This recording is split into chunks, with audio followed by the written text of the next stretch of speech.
Now, granted, I give myself time. I go to the beach. I give myself morning surf sessions, but the rest of my day is really, really busy. And if you guys are not maximizing, squeezing the shit out of every part of your day, then you guys are not going to be as successful as you could possibly be. Aloha, my deal makers. How's everybody doing? Let's see here. Attendees, ready to go. See everybody trickle in. Aloha from Maui, everybody. It's a hot day over here in Maui. What's up, Nick? We got to get off that amazing call with Thatch. Pretty cool, right? So just waiting for my man, my right-hand man, Will Wall. Where are you at, Will? What's up, Amari? I'll be back in LA in a couple of weeks. Come on, Will. Where are you at, buddy? There he is. More. Promote to panelist. There's Mr. Wall. Can't hear you just yet. How are we doing today? Amazing. Another day in paradise. How are you, Will? You're down in San Diego?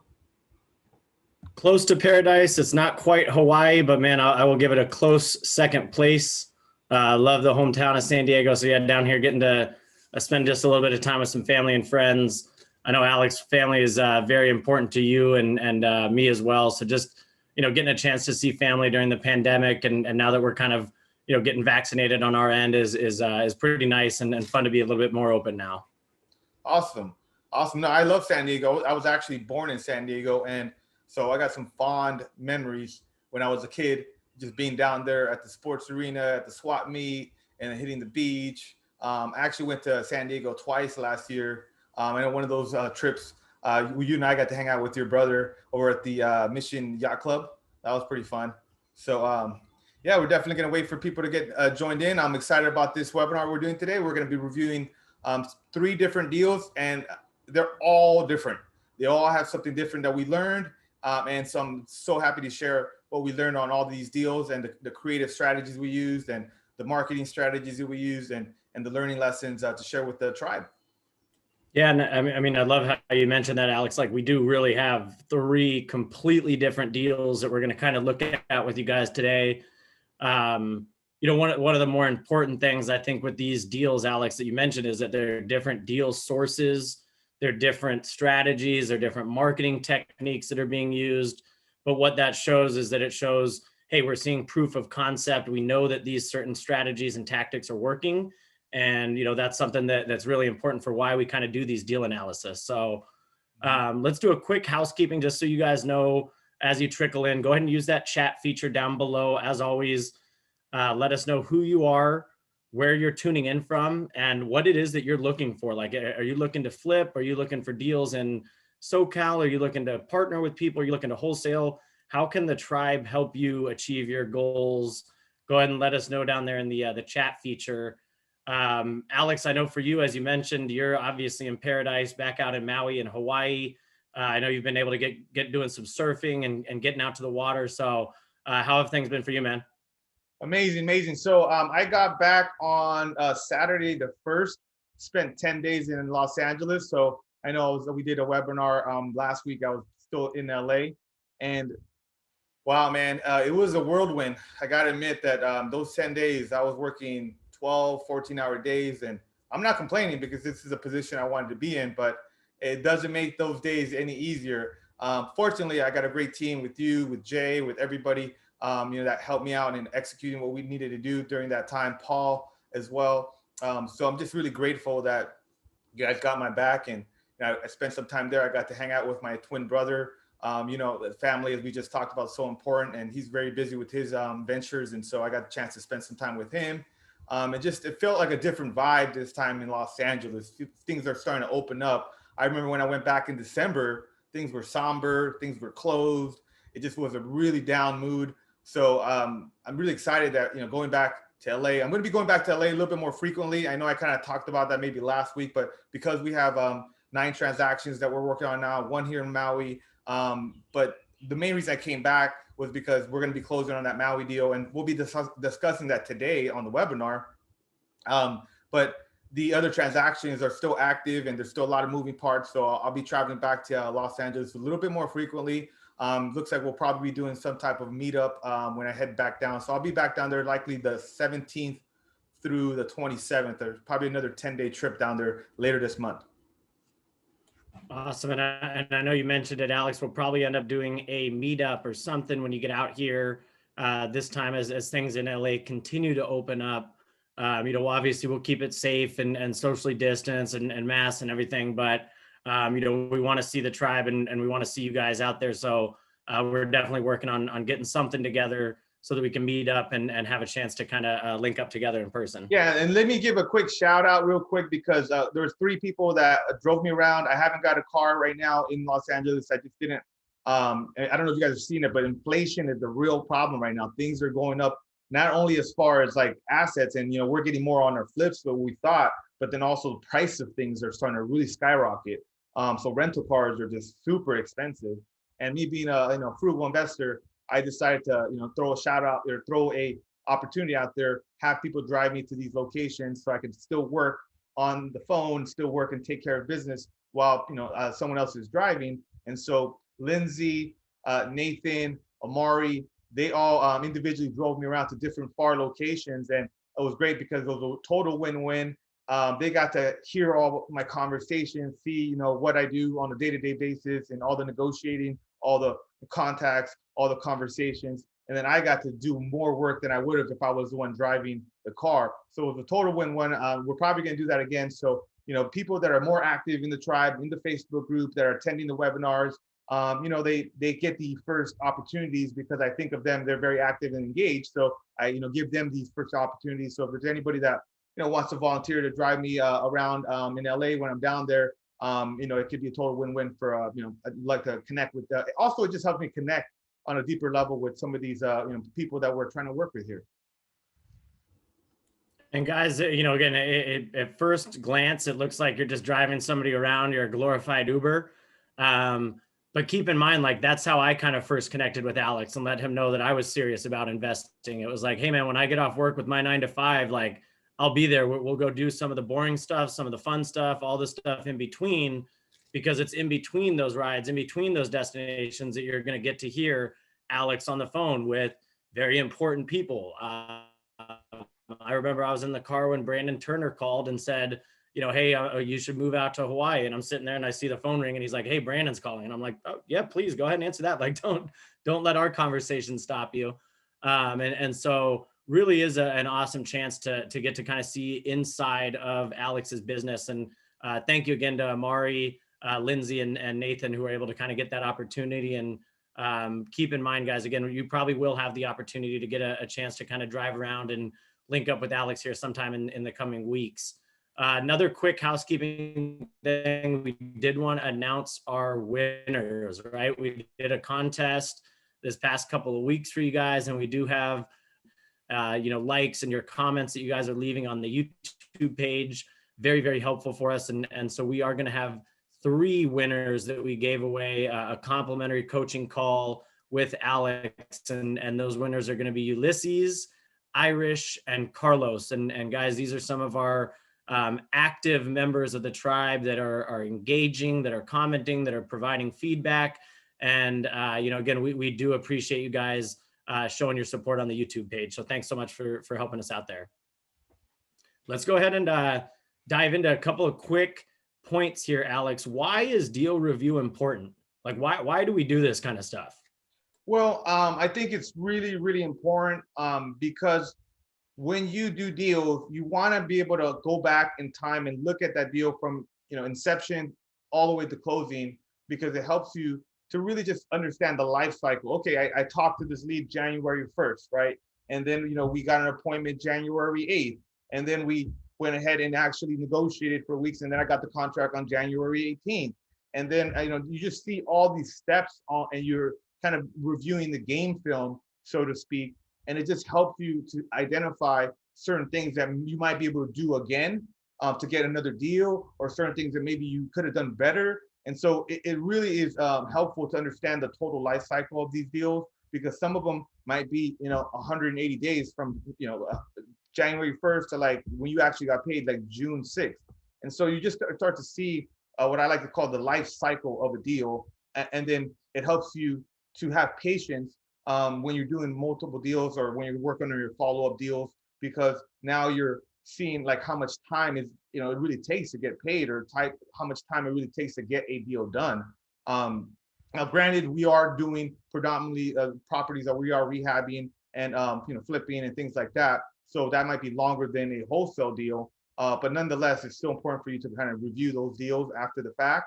Also, I mean, we call it kind of like a post-mortem. Kind of, it sounds a bit morbid, but it's just after the fact, like really reviewing what went well, what didn't go well, or what are the areas that we think we could improve, or what are the things that we can duplicate. So I think that's why I'm excited about this webinar, because we're going to share with you guys some live deals, some deals that have been done, and then you guys can see kind of how we do that as a team. And I like what you said about the post-mortem. Again, it's actually like your chance to look at what went wrong and what we could improve on, right? Like, did we go into this thinking it was going to be a 2-month rehab and it turned out to be 3 months? Was that our fault, or was that planning fault? Like, what can we do better on the next deal so that next time we're able to improve that system and improve that process? So yeah, and Alex, again, I think that's Will, very important to look at. Let me add to that point real quick, Will, where that was the reason we started adding and doing more deals in the Antelope Valley, Palmdale, Lancaster, because when I did the postmortem on that Palmdale deal, I noticed that we spent about $7,300 on the marketing for that, lead, and then we had spent about $30,000 for the rehab. So we spent a grand total of somewhere about $37,000, and the deal ended up, making about $80,000 profit. Now it was projected to make about 50, so it made more than we thought. But the fact that we used about, $40,000 or so to make 60, that was a huge kind of a solid return on investment, because most of the properties we buy in Los Angeles, when it's all said and done, we're into them about 100 to 150,000 of our own cash to make 40, 50,000. That's still a great return, but I'd rather spend 40 to make 80 or 40 to make 60, right, than spend 120 to make 40 or 50. So that's why we added that, to our, list of areas that we wanted to market to and start to do more deals. But I didn't take it seriously until another deal in Lancaster came up from a different sourcing channel. We were cold calling in an absentee owner list.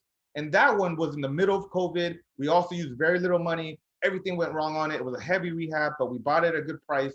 And then we used about 45,000 to make about 45,000. So we're like, damn, like, these numbers, I can't ignore them, it'd be dumb for me to ignore them. And that's why we've become to be a lot more bullish in that market, because we see that, if we mix in buying property in core Los Angeles, and we also mix in this other submarket of Antelope Valley, it kind of helps us to actually get a little bit more return on our cash that we have that we're using to do these deals.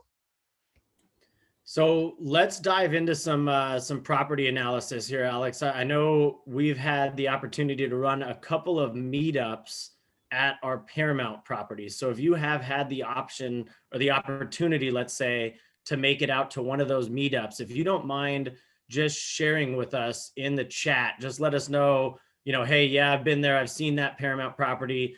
What we're going to do now is we're going to go ahead and have Alex share his screen, and we're going to go into a analysis as to what made this deal a screaming deal, how Alex was able to identify it, what the acquisition looked like, what the rehab process looked like, and then, kind of as he mentioned, the post-mortem, which we're going to kind of do with you guys here, and kind of say like, hey, where could we have improved on this? What could we have done a little bit differently on this?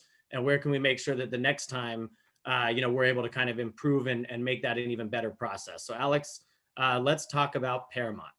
Awesome. So let me, so I'll go ahead and share my screen now, guys. So you're going to see the original listing. So the first learning that I want to share with you guys on this one here, let me see here. Okay, so this is a property of Virginia Avenue. As you see here, the listing price was $389,000. We purchased it for $407,000. So it was $18,000 over asking price. Are you able to see my picture here? We can see your screen and your picture. Yes, sir. Yeah. So the property, once we walked, it was completely full of trash. It was a hoarder situation. But I got this property from Instagram. Somebody, and that's the point I want to make, you guys. This is a long-term game. And so I heard this from one of my, I would say, friends / mentors that I met at a mastermind, which is you want to become known as a buying entity, as an investor, as a buyer in your marketplace. And that sounds pretty obvious, but there's things that you need to work on, like your personal brand, like your social media, like your constant, putting yourself out there on what you're doing and networking with people. Because then, like for example, on my Instagram, it has my cell phone or my direct line for marketing purposes. And somebody sent me a text message and said, hey, I have this deal coming up, because they saw me active as an investor and they were looking for an investor. And so I got the text and I said, whoa, hey, they're going to list a duplex in South LA for 389. And I already know my numbers. So I'm like, anything around $200,000 per door in that area is likely a deal, because things are, going closer to 300,000 per unit in that area. So I'm already in my head thinking, okay, it's going to be listed around 400. This thing probably is worth 600. This is, a deal I need to jump all over. So that was Now, the Alex, before you go on, I want you to just kind of clarify that. So how did you know that 400 was like a number that set off an alert in your head? You said you've reviewed deals in this neighborhood. Like, how many deals do you need to review before you just get an idea of when that number is a hot number? Yeah, great point. So I was just talking to a team member yesterday about that, where if you memorize values across different parts of your market, such as Southern California, if someone tells me it's $200,000 a door and it's in Palmdale, then that's probably not a deal. But if it's 200,000 in South LA, then it's probably a deal, because I've analyzed on average about 1,000 properties a year, through making offers, through constantly understanding the market. I've literally spent hours on many occasions just looking at listings online. Like, how much is houses going for in Pomona? How much is a house remodel going for in Carson? How much? There's just so many different areas that the more values, the better. I remember when I first started in Compton, the ceiling for Compton was about 425,000. Like, that was kind of the max that somebody might want to pay for a property there. Because then after that, they have, they can go buy somewhere nicer, typically. But then now that's closer to 500,000. But do you guys know that?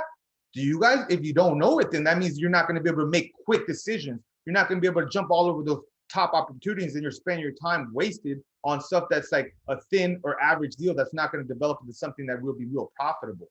So you got to So know that. thousands of deals, reviewing thousands of deals over and over again. And sometimes, Alex, it's the deals that don't work out that provide you that greater clarity, where now hey, when this number works, I'm going to be able to know that if there's a home in South LA in Compton for 320,000, like, hey, I need to jump all over that. So that's the listing that you saw, and we got to see the price there. So it was at 389. So like you said, that was kind of a dead giveaway for you, right? Yes, exactly. And another thing was important to note on that one. I'm going to share it, but I got my notes here. Sorry, guys. We didn't. And these properties, like you said, you kind of have to jump and act quick. So when that 389 price was listed, you went down there right away. Yeah, so I ended up going, even though he sent me the information, just said run my numbers. Once I knew it was a hot lead, I actually drove down there, which was like 45-minute hour drive. No guarantee that I'm gonna get the deal, but I know it's a hot lead. And then I went and actually took a selfie in front of the property and was like, sent it, because I wasn't able to access the property, just a drive by, but I sent it to the buying agent that was sending me the opportunity, just to prove to him again that I'm serious. He's not wasting his time reaching out to me. I went to go look at the property. I betted the deal within, literally within, from when I got the lead, 5, 6 p.m., like on that Friday night, by 10, within basically the next morning, I already had less than 12 hours. I already had a response back to him that, hey, I'm your buyer. I want the deal. Let's move forward. Let me know what I need to do. And so, but yeah, that speed is key, because I knew my numbers. But another thing is that we learned on this one, because it was a heavy rehab. Kind of want to go into that. It was really dilapidated. And then the city made us legalize a bathroom that was not legal.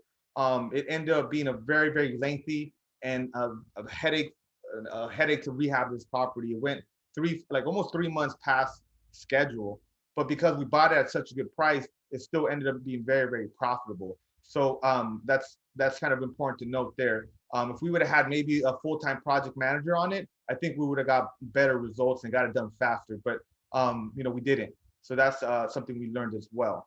And let me see, where's the I'm going to bring up the other listing, because there's not that many pictures here. So this listing again, and that's where sometimes, you'll note like, hey, if there's only one picture, like they're not really marketing and advertising this. So that's why you again knew like I need to get all over this. Yeah. And And so you guys this got was, to see this property in person at the meetup. If you saw it, this is what it looks like now. yeah, so this was the end product here. The another learning lesson I had, because I was flipping my primary residence at the time, I decided to sell it. I had already owned it for a year. And so I was able to kind of pull a lot of my liquidity out because I had parked a lot of cash in that property, and kind of, made the mistake of, as an investor, you don't want to get emotionally tied to property, because at the end of the day, you want to make the most, what makes the most sense for you in your life, your business. And sometimes that's hard to do when you're living in a property attached to it. So I was about 2 weeks out from closing, and I got this deal, and it was closed. It needed to close before I was going to get that money in. So I wasn't able to kind of wholesale the deal, and I'd rather just joint venture it. So my broker that usually lists my property, Mo, he's a rock star. He's also an investor. I decided to partner with him on the deal and then just go 50-50, because I didn't technically have all the cash to close on it. And as we just know, it was a heavy rehab.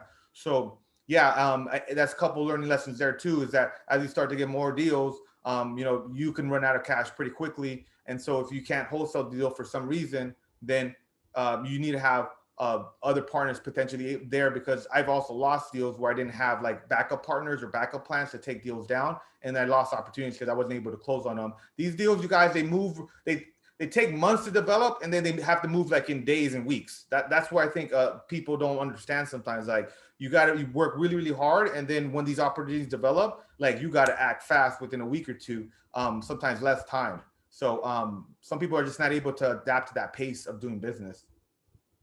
Yeah. And you guys, if you have any questions on this particular deal, go ahead and use the Q&A field down below. Feel free to ask any questions. Alex, I'd love to dive into the calculator on this particular deal. And that way we can kind of run some numbers with everybody. Ed's got a great question. Edward is asking, with the prices being so high and competitive right now, Alex, how has your mind shift changed in knowing what's a great deal? Well, And I that is, think the yeah, numbers right here really kind of speak for it. So we'll kind of dive into those right now yeah, together. that is a great question, Edward. Thank you. Shout out to Edward. He's been helping the tribe quite a lot. So love his energy and his commitment to like being a go-giver. So I would say that what's changed is that when we were talking in the middle of the pandemic, or even before when it was during the pandemic, everybody was kind of unsure what was happening. Now as things have kind of developed and unraveled, we kind of have a better idea of what the future might look like. And it looks like they're going to keep interest rates low and this inventory low. So we're being super aggressive right now buying, and we're buying stuff. If you would ask me 6 months ago, I would have thought we were being less aggressive at this time, but we're being actually more aggressive because we know things are kind of going up in value. We're still underwriting deals, so we're going to make sure that it has very little downside, meaning like very unlikely we're going to lose money. I'll show you guys here quickly on the numbers how that would reflect on this deal. But these are kind of the numbers that ended up, kind of being at. But so that deal of, because that's what we have on our calculator. We have best case, base case, what we just feel confident in, what's going to be the worst case, what's going to be the best case. We felt our worst case scenario would have been somewhere, I think, in the high fives. And then we thought, again, worst case scenario would have been, actually ended up being kind of worst case scenario with the rehab. So let's see, I think that would have been kind of. And Alex, if you don't mind, can you zoom into just that left column just so that we can kind of see that at home and people on their phones? Yeah. We can kind of zoom back out. And again, guys, we do have 3 calculators on here: the best case, the worst case, and the base case. Is that better? But really what Alex is looking at right now is just the worst case. So that's how we know whether a deal is a deal, is if the worst case still is going to break even or make us a little bit of money, and the best case has that high upside, that's a deal. And so Alex will kind of zoom in and show you. Yeah, actually, you know what? Let me retract this because I want to put the original number. So this is the worst case we had calculated at that time, somewhere around these numbers. And I'm okay to like potentially lose anywhere from 10, 15,000 on worst case scenario, because that means like we didn't hit our projected after repair value. It means it took way, way longer than what we feel we're capable of rehabbing property. It means that also like the actual the price of the rehab kind of went really, really out of control. So it's that time, pricing, and everything, and what we thought we were going to sell it for all, were worst case. And that's what, this scenario shows that we would probably lose $17,000. I think it was somewhere around 15. That's kind of my, kind of my ceiling or my appetite for like potential losing money, because, some deals do lose money. Now we thought, I think it was like our ARV was like 635, our original. And then our rehab was this. So it was like, yeah, so it was something like this. So this was kind of our base case. We thought we'd make around $80,000, and we were buying it at a really good deep discount, 65% of ARV. And then we kind of felt confident on that. What we thought was the best case, what I thought was something kind of where we're at now, where we're going to get 725. Base case is we kind of stay according to budget, and then it could leave these freaking roosters over here in Maui. It's crazy. They're everywhere. And then we buy at 407. And then this would have been, I think, around 150 days. So as you see, it had a significant upside potential for what we were to say, like be able to make, almost multiple six figures on a deal, and then, make a pretty good profit here of some 80, and then lose maybe, 15 grand, worst case scenario. That's the type of underwriting, that's the type of deals that we're looking at. It ended up being closer to what I just had shown. We're here and we spent 127. It took 240 days. So it's projected to make a profit of about $125,000. But, it was a headache. It was a really tough property to get rehab because the city was a complete nightmare. And fairly soon, I'm going to go ahead and showcase that with the city of Paramount, because they make things difficult when we could have had this property back on the market a lot sooner. So Alex, we had another great question coming in from Ali, wondering on the rehab estimates. Has the cost of lumber going up and availability of materials, has that changed anything on the rehab side of things? Yeah, we're seeing increases of, anywhere from like close to like 15 to 20% on material costs. So that is something that we're aware of. So we're, putting it to our numbers. But, if say, for example, the cost of something was $5 and now it might be, say, $8,000. So yeah, that's going to go up a couple $1,000, but $5,000 give or take on a rehab is not going to make or break my numbers ever. If I'm off by 5,000, and it's usually part of the padding, usually what we estimate that we're going to be off, around $5,000 to $10,000 on a rehab. When we just don't want to be more, we don't want to be off by 20 grand now that of our original estimate. So yeah, it is affecting, but I would not. But then price of lumber is going up, but then we're getting on average like another 30 to 50,000 on the resale of our properties right now. So kind of offsets a little bit, I would think. At least that's my opinion of it currently.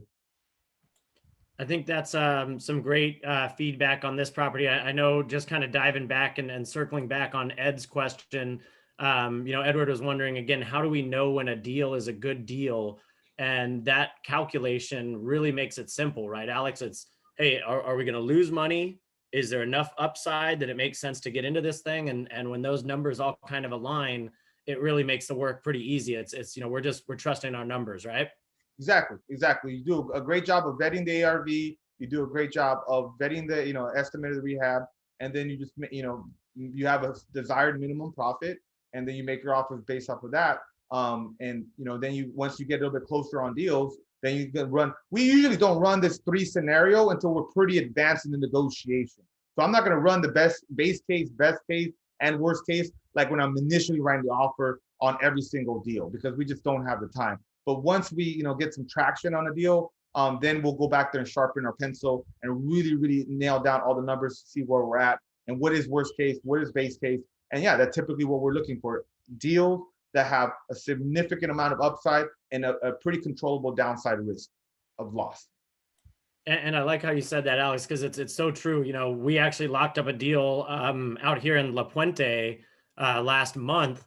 And when we ran our next analysis, the 3 analysis, we realized, hey, you know what? This thing is not a deal at these numbers. We need to walk ourselves back about 30K from our lock-in number before this even makes sense for us to dive into this project. And, that's when we do that best, worst case, base case. And we realized the upside just wasn't there on this deal. And the downside was ever present. So, to your point, it wasn't a deal. Think about the deals, you guys, where you run this 3 case scenario, and your best case scenario is like you're barely making any money. Worst case, you could lose 50 grand. Like why would you do that deal? Like that's super, there's a lot of risk in that deal compared to something where, like there's significant upside potential, but then your downside is managed. So you really got to manage risk in this business. And especially if you only have enough money for one deal, two deals, like if you don't have the money side of things figured out yet, you really want to make sure, hey, I'm diving into a deal that I'm not going to lose money on, because if I do, that might sour my taste for investing, and I might not want to do it again, right? Correct. Yep. So let's go ahead and bring in one of our other team members. This guy's an absolute stud out in Hawaii on the island of Maui, helping out with the Maui operations. And we're going to go ahead and analyze a deal out in Hawaii, just so you guys can see, again, Alex mentioned how quickly these deals can come together and how sometimes they take a couple of months to build up. And this is a clear example of how you can accelerate that couple month process and really speed things up with hard work, dedication, and good old kicking some butt. And Alex Ibarra is a great example of that. So yeah, for sure. Let's talk. So this Alex Ibarra, he's the acquisition director here on Maui. We met. What's up, Alex? How you doing? Good. Two Alexes for the price of one. Right. So yeah, man, we wanted to bring you on just so we could chat a little bit about this deal. We're right at the finish line. Looks like we're going to be closing on Friday, or worst case scenario on Monday of this week. So we're super excited about getting our proof of concept. I met Alex through Instagram. He reached out to me when he heard my Bigger Pockets podcast and saw that I was on the island of Maui. And then I like to tell the story because he really bugged me for a couple of months in a good way. But then he realized like, hey, I got to build some value. And so he sent me this picture of him catching these fishes, spear fishing. And I found that to be really, really interesting. At the time, investor girl Brittany Anderson and Matt Onofrio, other huge investors, were on the island and they wanted to kind of hang out. So I was like, oh, this would be a good opportunity for me to take these rock star investors plus this new up and coming investor. All of us kind of just all win-win deal, right? We go spear fishing. I get to add value to the experience of these investors, and I get to connect with Alex. But kudos to him. He's done a great job. And during that time, he kept bugging me. So he says, "All right, well, look, I really want to work at this." And I was leaving to Los Angeles at that time. I didn't really want to put too much energy into doing deals in Maui yet. But because he was so persistent, I told him like, "All right, let me test this guy." So let me go ahead and I'm going to LA for 2 weeks. Here's my deal machine password and log in. If you're able to get 500 houses in deal machine on the island of Maui, by the time I get back, I will start marketing and we'll get our first deal. And then I came back and he got 700 in like 2 weeks and just went after it. And then we started marketing, and then that's kind of how we developed this deal. But from your perspective, Alex, what have we learned from this deal? And then if you could maybe get from your lens, can share the process of getting this deal and kind of how we've been working it. Yeah, for sure. Just glad to be here. But as far as from my end, so it was game time. I had to start driving some. I decided we were going to be really bullish on Kihei. This is where we live. So I decided I'm going to drive every single street in Kihei. We're going to know about every dilapidated house in this town. So I did. That was a big chunk of the leads that we started out with. This one, I think I mentioned this before, but this particular one that we have in escrow right now, it was almost one that I passed by. You look at it, it's not falling down. The roof didn't have a tarp over it. It was actually in a really, really nice neighborhood. Just a little bit, not quite as nice as some of the ones around it. So I decided to add it, and a few weeks later, got a phone call. So it's from a first round of mailers. It doesn't always come. I'm not saying you're going to get a deal after your first round of mailers, but it did work out that way for us. Driving for dollars is absolutely just a killer way to start. If you guys are wondering how to get going in your real estate investing career, get out, start driving, throw a little bit of marketing dollars into it. I'm also a huge believer that if you find a deal good enough, you won't have to worry about the money. The purchase price on this house ended up being $1.35 million. I don't have $1.35 million, but I did find that property. Neither do I. Neither do I. Actually, And I think if we asked everybody in the chat, nobody in the chat would say they do. So exactly. that's what Kenny is saying here in the chat. He's saying, Ibarra, that is determination, man. Love So it. I mean, but anybody can do this. Go get in your car, drive. I think that first round of mailers was like $300 or $400. Like it wasn't all that expensive, and this is gonna have a great return on a minor investment there. So can't say enough good things about just get going, get started.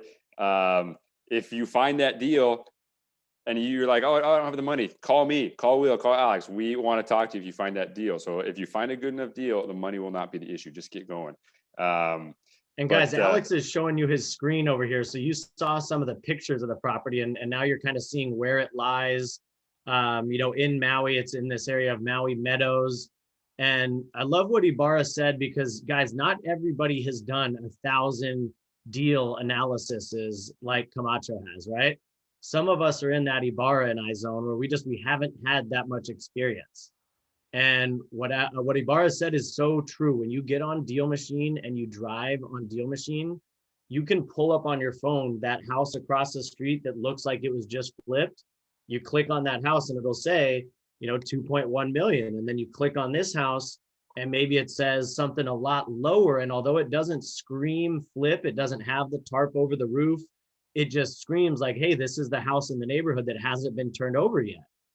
And you can find that information out through Deal Machine. So, these hedges, again, nobody in Hawaii has those hedges. Everybody has a really nice landscape. That's a dead giveaway that, Ibarra kind of noticed all the other homes had, and this one didn't. So again, kudos to you on being able to kind of identify those key features there. And again, proof of concept as well, right, guys? Like trying out mailers, trying out cold calls, trying out driving for dollars. Those are really easy steps to take and take massive action with, but they're really easy to confirm as well and say, hey, this is working or this isn't working. Absolutely.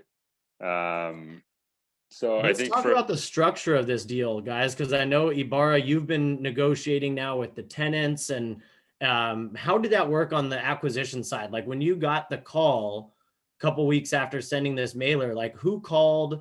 What was their situation, and how were you able to kind of, provide a solution that led to them saying, hey, I do want to sell you this property? Yeah. So the homeowner called. He, I went through the script. What I usually do, I don't dive into numbers on a lead that I haven't qualified yet. So just to make it really quick and easy, I just do the 66% of the Zillow. So Zillow had it about 2 million, the Zestimate. So I went with it's somewhere 1.2 something. So I said, would you be willing to do 1.2? Is that within the realm of possibility? And he said, that'd be about the lowest I'd go. And from there, I was like, this is something. So from there was a little bit of silence, which, that's another lesson we learned. Time is the killer of all deals. So you've got to stay on top of these leads. There was really nothing we could do at this point. What ended up happening was there's a lawyer that got involved, bugging his ear. The price ended up going up to 1.35. Still plenty of meat on the bone though. So it worked out okay. But yeah, it's been a long, it's been a long process getting it under contract, in escrow. Now there are tenants in it, so we're dealing with the tenants, but it's just real estate investing. There's always something. And so, there's always gonna be, we're problem solvers. And so, that's what we're working on right now. We were able to do a seller finance on this deal. Yeah, so let me expand just a little. And let's talk about that, Alex, because again, 1.3 million, none of us have that money, right? So let's talk about that creative nature of this deal. Like, how were you guys able to work this out? Because I know this is oftentimes where the deal is created, right, in the terms. So yeah, let's talk some terms, Alex. What were you guys able to do here? Yeah, let me highlight one thing first, is that sometimes you're better off just locking up the deal and then kind of figuring it out from there. And that was kind of the case here where, he got the lead. I saw 1.2 million. I was like, this is a home run deal. Let's go. Grand slam, winning the game, grand slam type of deal. But then the lawyer got involved, and lawyers kill deals, and then I had to kind of I guess take over the deal because Alex was, I want my team to, to get the training, and I put you guys in position to take your shots. So then, I'm passing the ball to you, but sometimes I got to take that shot. And because, these are high stakes. So that's what I ended up doing. He got it to a certain point, and I said, hey, you know what? I'm going to take it from here, Alex, because now we got lawyers involved. Now we got all this other stuff. Let me see if, I can go ahead and lock this up. And that's what ended up happening, where I got on the phone with the lawyer and I got on the phone with the seller. I was in Los Angeles. I remember when I was negotiating the deal, but we locked it up with the intention of taking it down hard money or with a JV partner. But then Alex did ask on the initial conversations, are you open to selling on terms? We don't say seller financing. We don't say any of that creative financing. We say, hey, are you open to selling the property on terms? Most investors or most property owners that have property that are, either whether they be multifamily or big higher end property like this. Now, if you're asking someone that only owns that one house and it's their house they live in, they probably don't know what that means. But somebody like this knew what that meant right away. And he said, I'm open to discussing it because, he's going to pay less in taxes potentially by not having to get all that cash, up front. He did owe $400,000 on the property. So his goal was to pay that $400,000 like hard money loan. He took out like a temporary hard money loan on it that we're paying off. It's $400,000. So he basically wanted $200,000 in his pocket, and then $400,000 to pay off the first lien, hard money loan that he had on it. And then he was willing to finance the rest, which was $750,000. But we didn't bring that up at the very beginning because we don't know if that's a deal killer or not, and we have other ways to take the deal down. So that's why I want to share with you guys that sometimes you lock up the deal and you kind of just, it's like you jump off the cliff and then you just figure out the parachute on the way down, kind of, right? And so we did it. I presented the terms. We went to back and forth negotiation. It's not like he just said, he just was a lay down. He said, oh yeah, no problem. I'll do this for you. He came back with 6.5%, which is better than hard money. Not as good as conventional rates, but better than hard money. And then we don't have to go get a loan. And then 1 point. And then a 3-year balloon, meaning is that like we'll have to pay off or refinance the property within 3 years. Now, when we ran the numbers, we're like, okay, that would mean that our mortgage payment is going to be $5,500 plus tax and insurance. We did the numbers because it's 3 units. It's basically a single family house with a legal attached ADU, or what they call here in Hawaii an ohana, and then an unpermitted single kind of converted garage that was also, so it's essentially 3 units.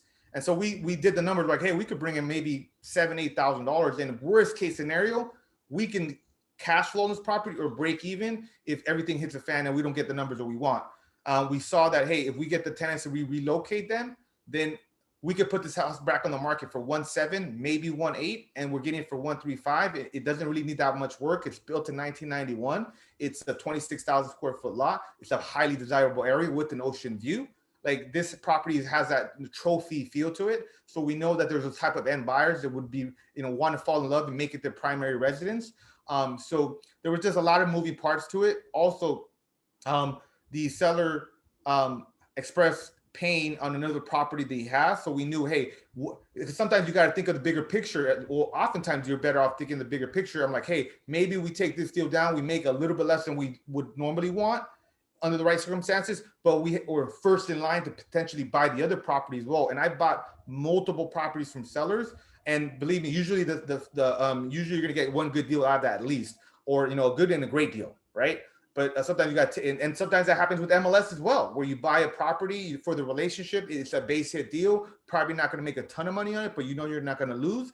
But then that agent's a very successful agent, and getting in good graces with them can help you get deals down the road. So continue. You guys got to think abundance. You got to think big picture. And so that's kind of what happened where we're at now. I ended up pitching out the deal to a lot of big names out here on the island, and you guys all know all the big names, so I won't state them, but I pitched them to because I wanted to try to do the deal and wholesale the deal, make $100,000.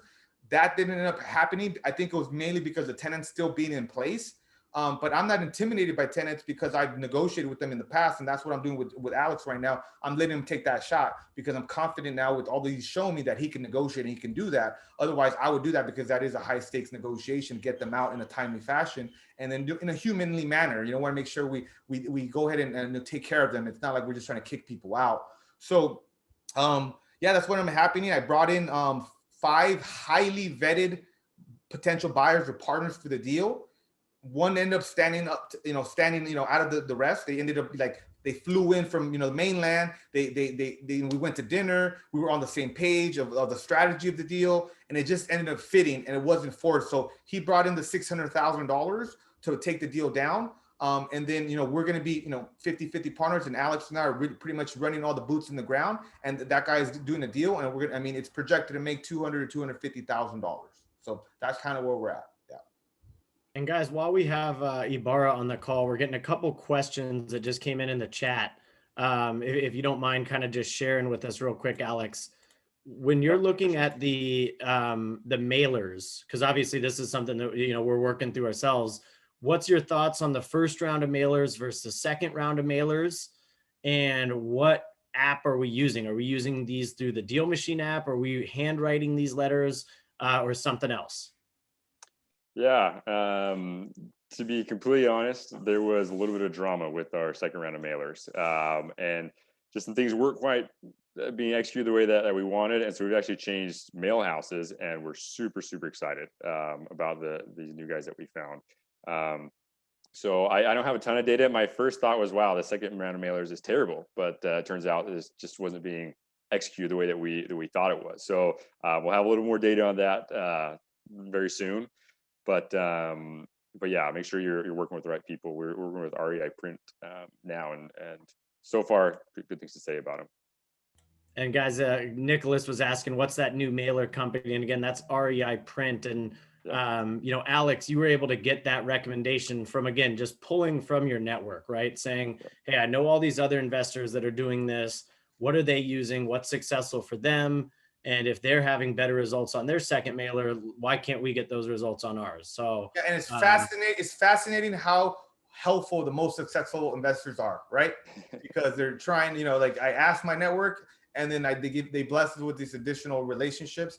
But I also work extensively on developing a world-class network of investors in my Rolodex, right? And so if you don't work on that, how are you going to be able to lean on these people that I'm happy to help other people as long as they're taking action, and other investors are the same way. What I've found.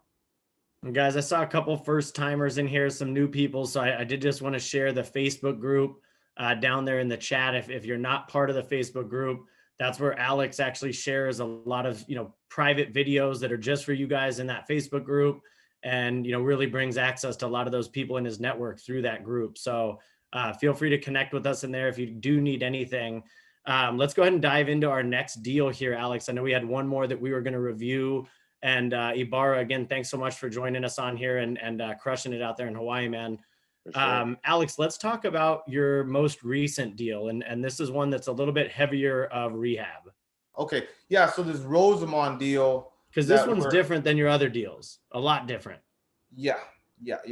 So this one here. And usually we like to kind of just start with the acquisitions because, again, looking at the life cycle of a deal, you guys, that's why we kind of do these post-mortems, is we want to look at where the deal came from and where we can kind of improve.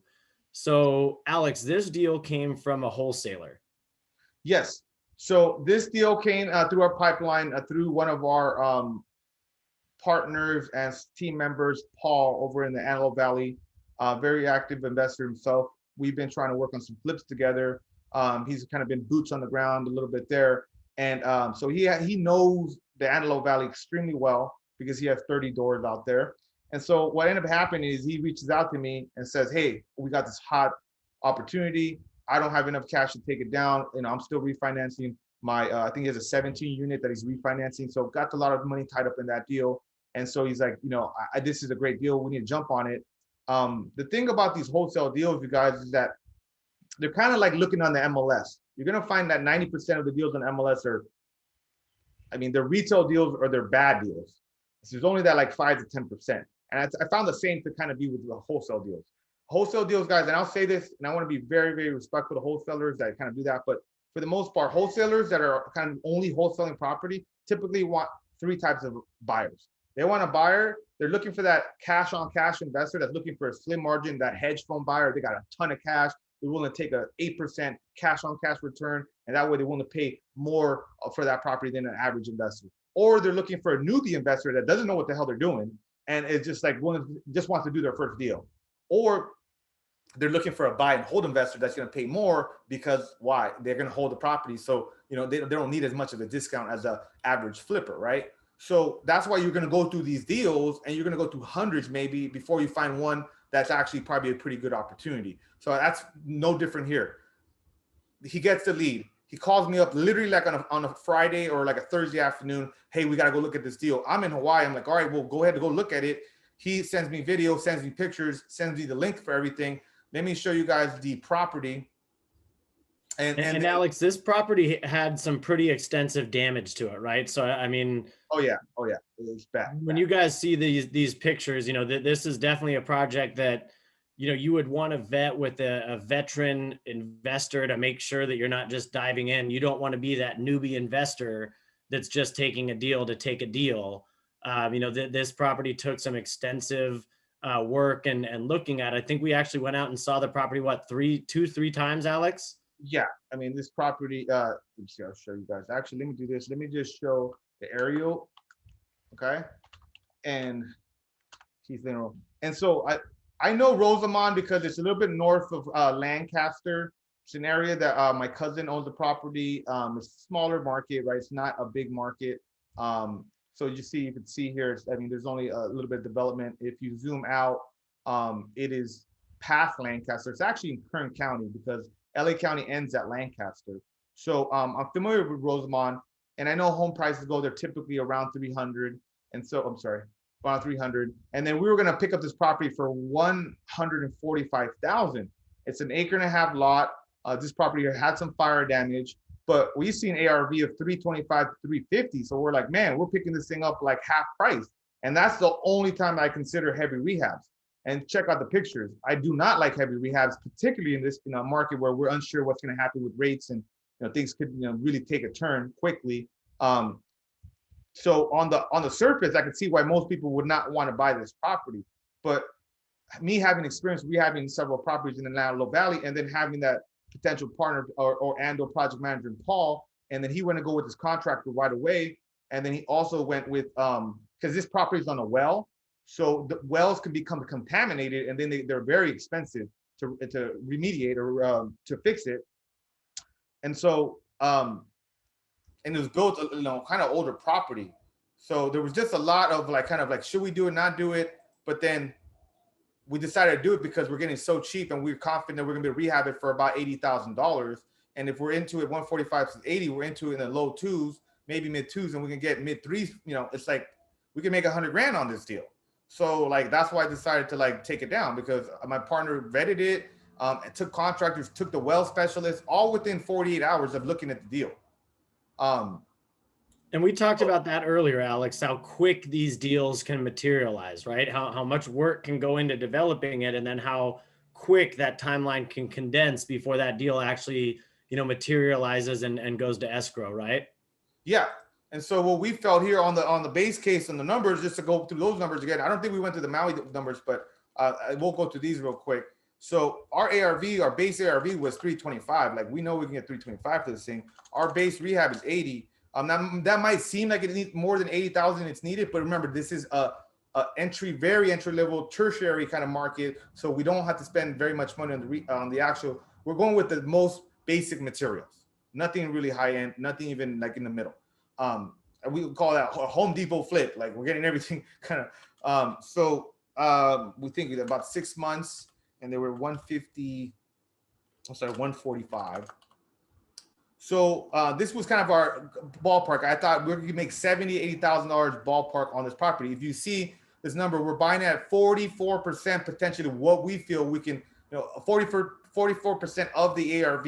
That's where I would, take a deal down. But if this was much higher price, like say 175, I wouldn't take that deal down, because there's too much room for that to go. If this thing goes up to $100,000, real quickly, then I'm doing all this work to make 20 grand maybe. Like that's just not a good enough, that's not too much risk for my appetite.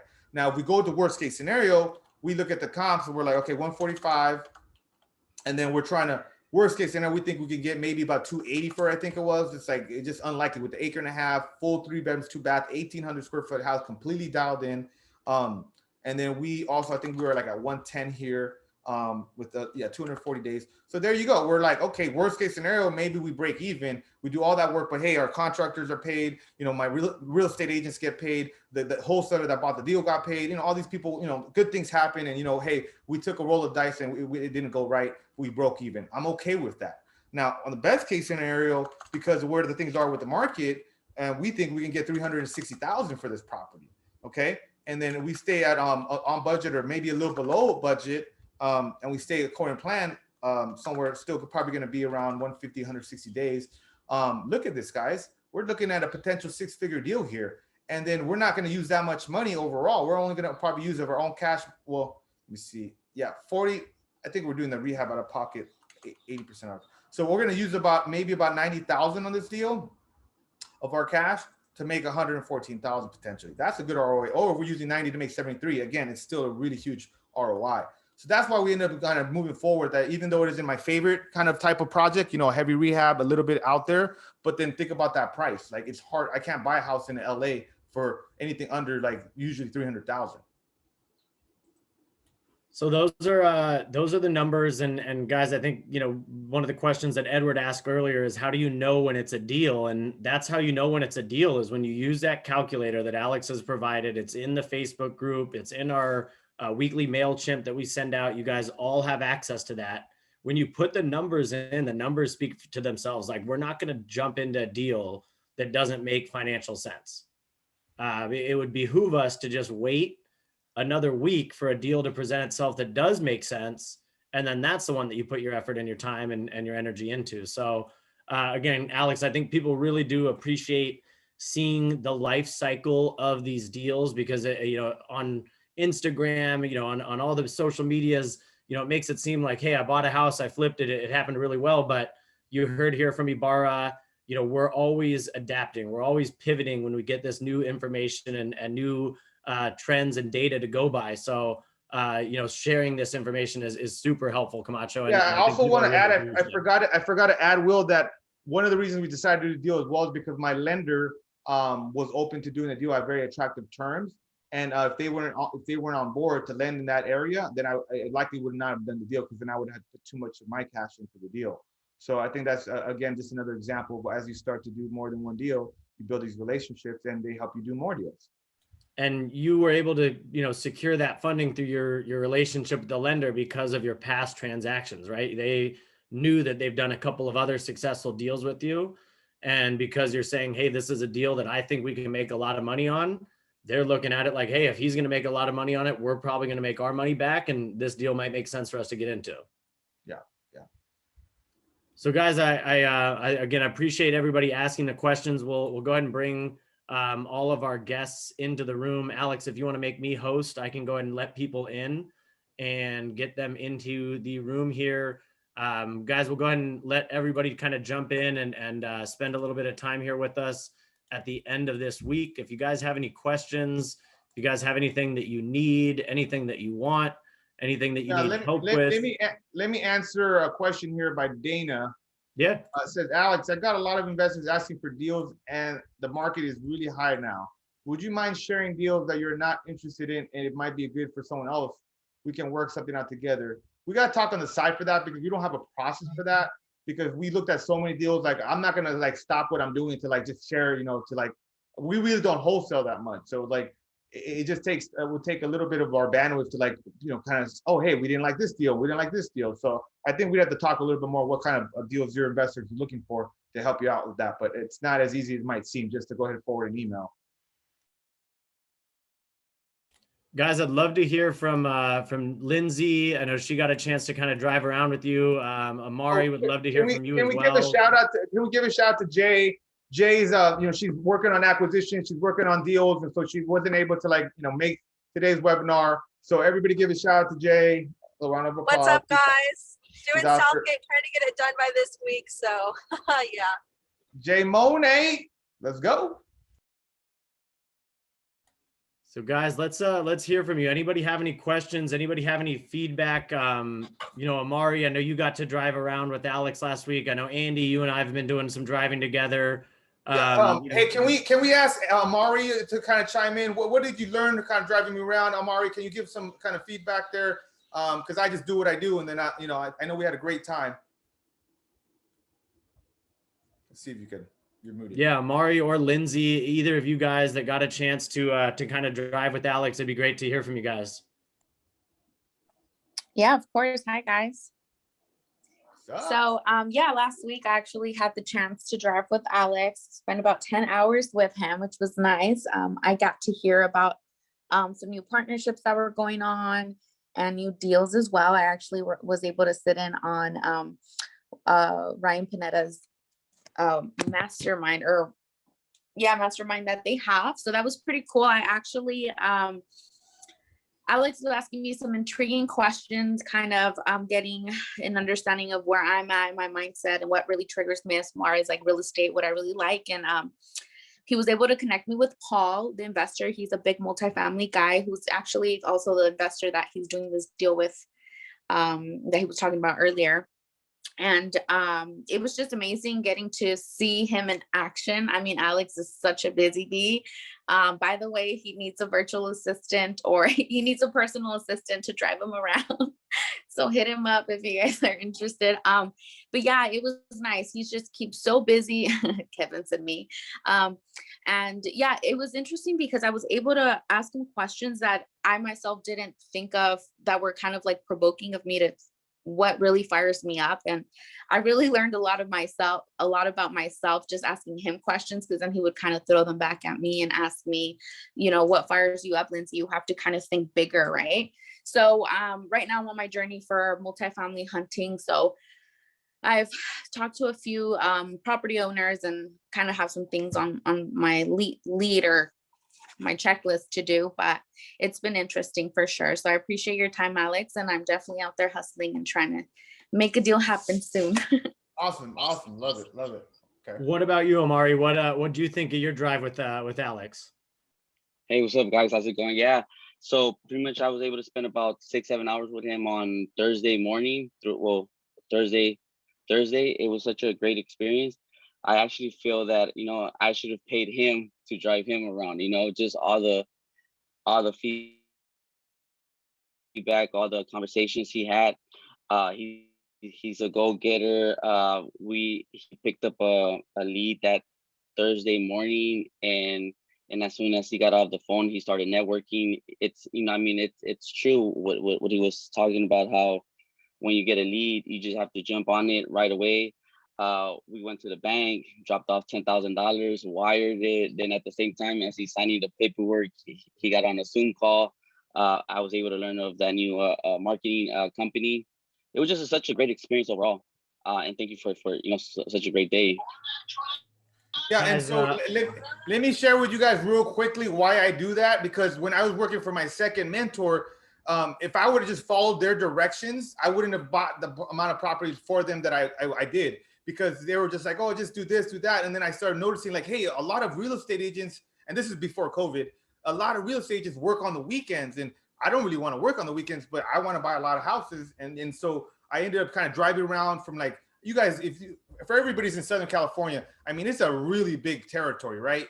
And so I would be in Pacoima and then, at an open house at 11 o'clock. And then I had to be in, Carson at 12 o'clock for the other open house. So then I just started thinking, like, I got this Prius, I'm driving around, like, it's like kind of dangerous for me texting, calling, and doing all this. Why don't I get a driver then? And so I paid somebody $20 an hour to drive me around in my Prius, but I put an ads on Craigslist, just thinking creatively, like, hey, this guy, I want somebody that's interested in real estate, because I don't want someone just driving me around, just some random guy, like, I want someone that's interested also in real estate.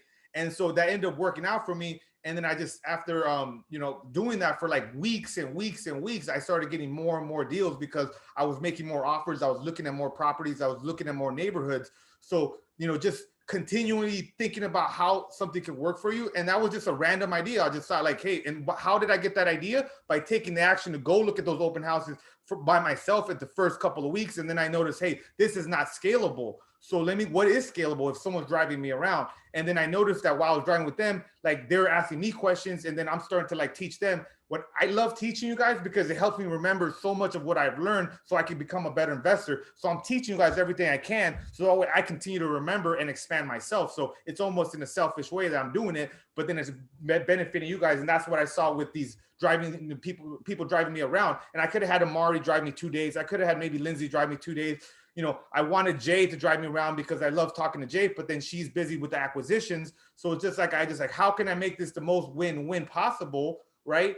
And then that's what I figured out. Let me just pick different people that have been part of the tribe, drive me around. They can hear my conversations. They can see all the pieces of the puzzle, and then they don't just see, okay, the wins. They see all the difficult conversations I'm having. They're seeing all the like nonstop activity, like from when we get in the car till we go this, and there's only like a 5-minute break here and another 4, because I've witnessed that from other people that are high level, that they don't waste fucking time, guys. They just get after it. So as soon as I'm done with this meeting, I got something else. As soon as I'm done with that, I got something else. Now, granted, I give myself time. I go to the beach. I give myself morning surf sessions, but the rest of my day is really, really busy. And if you guys are not maximizing, squeezing the shit out of every part of your day, then you guys are not going to be as successful as you could possibly be.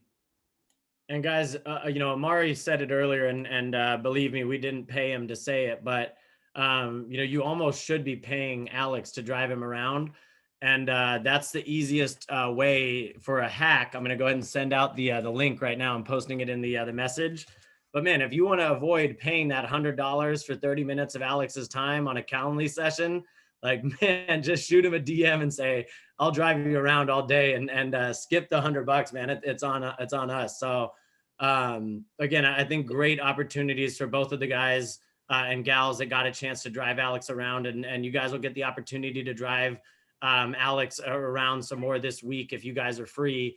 I know Jay and I are absolutely as busy as can be, grinding and acquiring as many properties as we can. So as our bandwidth continues to kind of grow and we get more and more things on our plate, it just means that the next person's up and, you know, gets that opportunity to kind of hang out with Alex. So we did give away 3 time slots with Alex. So I'd love to hear from Irish, Ulysses, and Carlos on the call real quick. If you guys can, in a quick synopsis, what are you most excited to talk with Alex about? And what are you looking to learn the most from during your call session that you guys have coming up? Ladies first, we'll go with you, Irish. Put the pressure on. I had a feeling you were gonna call me first, but hey guys, what's up? You know, that's a really good question because I'm a newbie. I don't own any properties. Currently live, you know, at home with my boyfriend's family and all that. But I think I'm at a point right now, after speaking to a lot of, you know, investors and just people who are in the space, where I'm kind of getting distracted. And I think the reason for that is because there's a lot of shiny objects. And I think I really just need to drill down and not be really stuck and really try to make something happen in terms of what I'm trying to find. So in terms of what I'm like looking forward to, I think maybe just bouncing off ideas or kind of just sharing my story a little bit and where I'm at exactly like at this point in my journey. And I think you heard from Lindsay earlier, you know, she's in the same position as you. She's kind of in that spot where she needed a little bit of traction, a little bit of guidance, and, you know, hopping on one of these calls is a really good way to kind of hear from Alex and ask him some questions and have him be able to bounce some of those questions back to you and help you kind of solve some of those problems that are holding you back. So Carlos and Ulysses, what about you guys? What are you looking forward to? Yeah, so I'm looking forward to picking his brain, you know, more of like the mindset kind of side. You know, I think with real estate investing, you know, a lot of us kind of focus what the outcome's going to be, but also another part that has to go into is like who we have to become successful. So I'm really looking forward to picking his brain. You know, I'm over here in the San Gabriel Valley, so I kind of went out of state, been making offers there, but nothing's really clicking. So the reason I went out of state is just because it's over here, it's competitive over here. So I guess that kind of freaked me out. So I want to see what I could do and build that confidence in my backyard. So just looking forward to that. Awesome. Awesome. Love that, man. And again, I think mindset is the number one thing that can hold people back. I wake up every day. I know Alex does his affirmations every day. I know Jay does the miracle morning every day. Like, when you wake up, you have to tell yourself there is a deal out there for me. I am going to take it down. It was meant for me and it's mine. I just have to go and take it. So really excited to get on a call with you, Carlos, and get some traction going for you, man. And if I could, I could say, if we'll hop in real quick. Yeah, during when the market started picking up a lot, it got really hard, so competitive. I think, trying to make all these deals with agents, they'd be getting 14 offers a day. But once you nurture some of these relationships, they end up hitting you up and you build that relationship and they want to help you out. And our network as well with Alex. A lot of times I'll be like, yeah, with Alex, check us out. His Instagram at Bigger Pockets. So that's a really big lead because that really helps each other. As you guys can see, getting deals and JVing with one another. I definitely use that as a major asset to, getting these deals. Love that. And Jay mentioned it, like use the group. Like, hey, you're a part of Alex's team. Like, you're a part of the Ask Alex group. You're not just doing this on your own. You're part of an investment team that's out here changing people's lives. And Jay mentioned it right there. Like, you're helping out so many people when you do these deals. So by networking and finding out what pushes and drives them, it only helps you out more. So Ulysses, what about you, man? What are we going to be talking about here? Hey, what's up, guys? So I'm excited because I want to kind of share with you guys what I'm doing and see how I could better the things that I'm doing. Because I just started door knocking and I've been talking to more people, and maybe I just need help with that extra step of actually just hammering down a deal and just getting it. So Love what you said there, man. You're taking action. So you've already gotten out, you've done the door knocking, you've done the driving for dollars, and now you just want to refine that system. And Alex mentioned it last weekend on our call. He can sniff out the bullshitters. When you ask him a question like, hey, how do I drive for dollars? He's going to be like, okay, cool. So this guy's never done this before. Like, Frank's never gotten out there and driven for dollars. Kevin's not out there driving for dollars every day. Like, when you ask that specific question, like, hey man, I was doing this and this happened. Those are the people that Alex wants to teach. He wants to bring back those memories where he had those same questions, and he wants to teach you guys how to get past it. So Ulysses, I'm really fired up to kind of see what we can do to help you get past those roadblocks, man. Cool, man. Thank you. Appreciate you guys. Guys, we appreciate you. We'll see you guys next week. We're gonna, as always, bring another fire webinar to you guys next week. We'll announce it pretty soon here. I just want to give a special thank you to all the people that are tuning in while they're driving. I see Hector driving. I see Vic driving. I see Andy driving. Like, you guys are dedicated. This is the reason why we're doing this. It's so that, we can help out. Alex wants to help out 100 people this year. That was his goal that he set out for, to mentor and coach 100 people. And you guys, the 45, the 50 that are showing up every week in here, you guys are the ones that are making it so easy for Alex to hit that goal. So let's keep crushing it. All right. Yeah, guys. Edward. Yeah, sorry. I did have one question. Probably not for today, but and whenever is I think one thing that I have a paralysis on is I do comps as a real estate agent. One thing that was mentioned last week is it's different when it's coming from an investor side. So I would like to kind of see how comps are run as an investor, because that's where I think the biggest mistakes can be made in terms of base, best, worst case scenario. I think that's where the biggest margins can really screw a deal up, basically. Yeah, so we might want to consider doing a webinar only on like running comps, running ARV. I think that would be. And guys, we only do these webinars based on what you guys need help in. So use that Facebook group. I just made a post on there where we announce the winners. Use that comment feed under there. Believe it or not, we listen to your comments. We go back, we read them all. Let us know what it is that you guys need help with. If you guys are commenting and if you guys are asking for help on running comps, better believe we're going to do a comp running, and we'll make sure that we provide some value on that. And give a show of hands if you guys don't mind. Is anybody else having trouble running comps? Is that something that, is holding you guys back in running your deals? Comping in neighborhoods. Maybe I know, Carlos was mentioning he's going out of state. So maybe we'll do one on that because, again, Alex landed in Hawaii and he's able to comp homes over there after living there a couple of months. And, you know, Alex Ibarra was not a real estate investor before this. So let's definitely see if we can provide some value for you guys and give you, to your point, Edward, an investor's eye on a comp as opposed to a real estate eye on that. So we'll take some I notes. also want to highlight Edward, you know, shout out to him because he's been such a go-giver in the group, and people have been talking about, you know, your attitude. So thank you, Edward. And then I also been notified that you signed up for the Ryan Pineda rookie program. So good job there. So if you want to get a little one-on-one time with me, you know, like a little one-on-one thing, I think we could also do that just to help you out with running some comps, because you do, one of them is going to be like, this is why I want to get the listing at, and the other one's like, hey, this is what I would want to buy it at, and they're way different. So gotcha, man. I appreciate it. Thank you, guys. Guys, as always, we appreciate it. We appreciate you guys coming in week after week and tuning in with us. Believe it or not, this is week 22 of this, Alex. So, you know, we've been really providing a lot of information to you guys, and it's because of people like you coming back week and week that we continue to want to do this. So keep coming back, keep grinding, keep taking action, and we'll see you guys next week on the flip side. Let's go. We'll see you guys. Andy, drive safe out there. Quit speeding, man.